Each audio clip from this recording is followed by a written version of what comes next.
Olá, Deus abençoe a todos os servos. Hoje nós vamos ter uma mensagem diferente, uma mensagem muito especial que foi gravada pelo bispo Renato Cardoso lá em Israel, para ser mais preciso, em Siló, o lugar onde ficava a Arca da Aliança e a tenda do tabernáculo.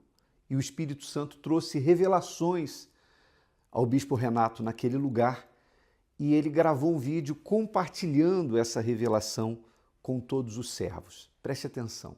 Nós viemos visitar este local onde o tabernáculo de Siló foi construído e ficou por quase 370 anos, logo depois que o povo de Israel chegou do deserto e tomou posse da terra prometida. Aqui neste lugar, que hoje só temos ruínas, ele foi o lugar onde Ana veio orar, onde o sacerdote Eli, com seus filhos, faziam o trabalho do tabernáculo. E neste lugar também aconteceu o desastre da Arca da Aliança ter sido tirada daqui pelos filhos de Eli, levada ao campo de batalha contra os filisteus, eles pensando que iriam vencer a batalha porque a Arca da Aliança estava com eles, e a arca então foi roubada, como todos nós sabemos a história.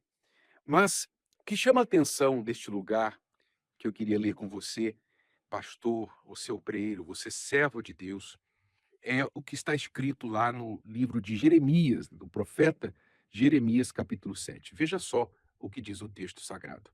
Mas ide agora ao meu lugar que estava em Siló, onde ao princípio fiz habitar o meu nome, e vede o que lhe fiz, por causa da maldade do meu povo Israel. Agora, pois, porquanto fazeis todas estas obras, diz o Senhor, e eu vos falei, madrugando e falando, e não ouvistes, e chamei-vos e não respondestes, farei também a esta casa, que se chama pelo meu nome, a qual confiais, e a este lugar que vos dei a vós e a vossos pais, como fiz a Siló.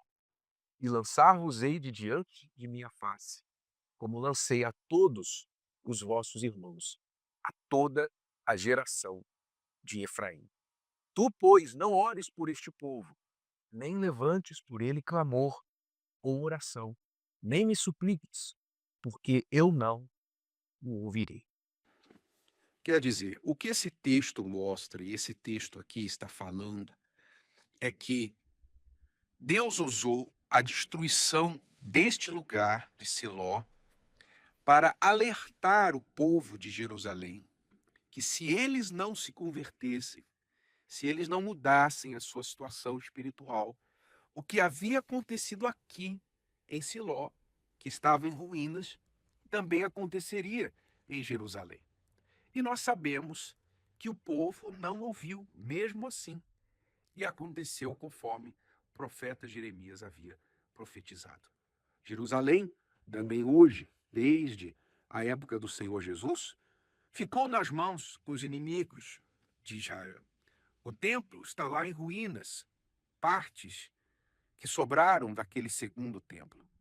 E nós vemos que a profecia se cumpriu, porque o povo não deu ouvido e não atentou, mesmo com testemunha, mesmo com a prova diante dos olhos deles do que havia acontecido naquele lugar, porque o povo tinha deixado de seguir a palavra de Deus. Então, o que isso significa para nós, pastores, obreiros? Preste atenção.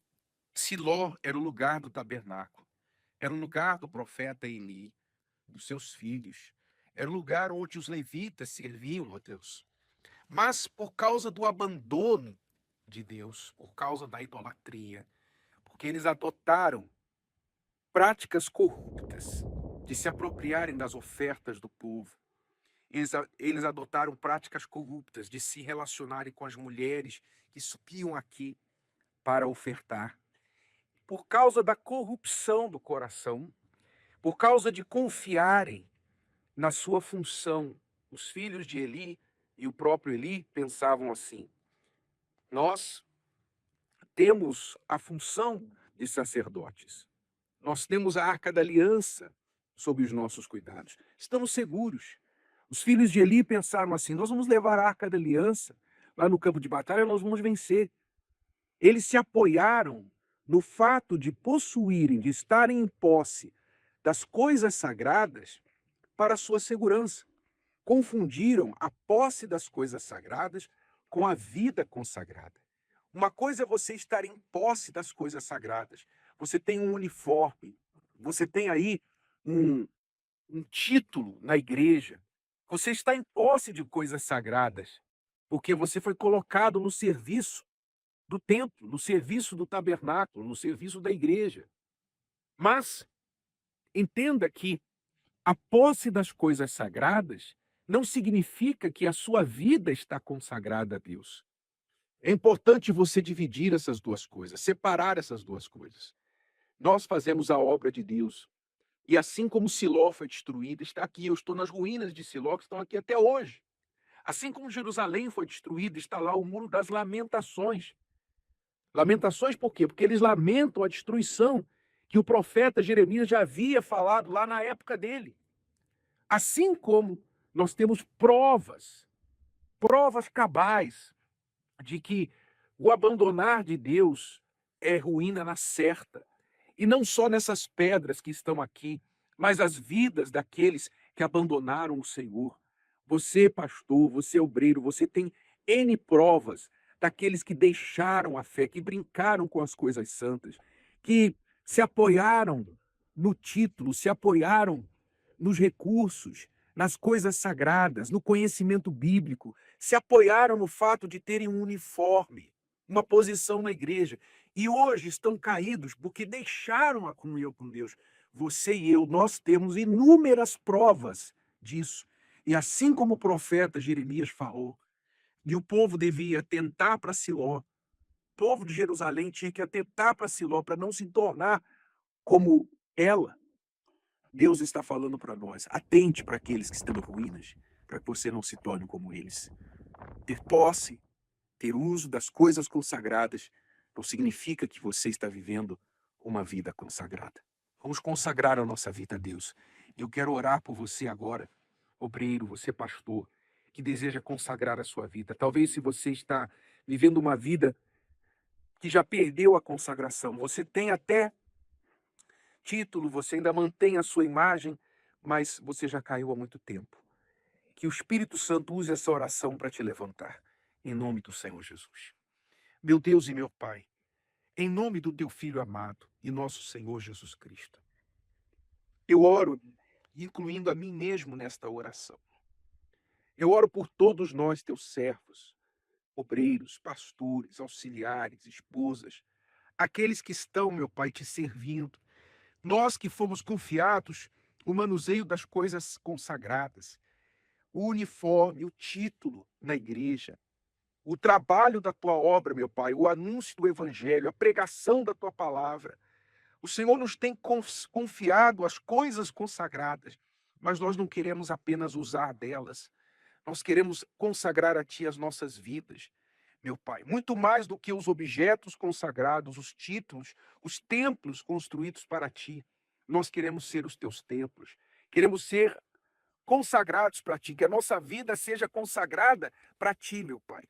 Para que não aconteça o que aconteceu com Siló, com Jerusalém, e tem acontecido, infelizmente, com tantas outras pessoas.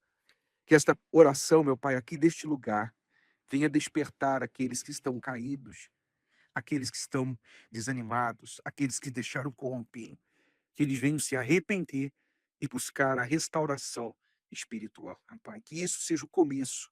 O que o Senhor vai fazer daqui para frente, o que essa pessoa vai fazer depois dessa oração, eu não sei. Mas o Senhor colocou em nosso coração fazer esta oração aqui de Siló pelos teus servos. Então, se salvar pelo menos um, Pai, eu tenho certeza que isso já foi válido. Em nome do Senhor Jesus Cristo, eu te peço e te agradeço. Amém. E graças a Deus. Deus te abençoe e que você continue sempre servindo a Deus e sendo um testemunho para a glória dele. É o único testemunho para o alto, em nome de Jesus. Então, para Deus é mais importante aquilo que somos do que o que fazemos ou o título que temos. E nesse sábado, nesse próximo sábado, nós vamos ter a nossa reunião nacional, pelo menos aqui no Brasil, será nesse dia 1º de fevereiro. Será o sábado do Está Escrito, mas nós vamos estar dando continuidade a esse assunto, inclusive com a Santa Ceia e a graduação dos novos obreiros. Será um sábado muito especial e nós vamos estar juntos a partir das 18 horas, desde o Templo de Salomão, com transmissão para todo o Brasil. Que Deus abençoe a nossa semana, que Deus abençoe a todos os servos.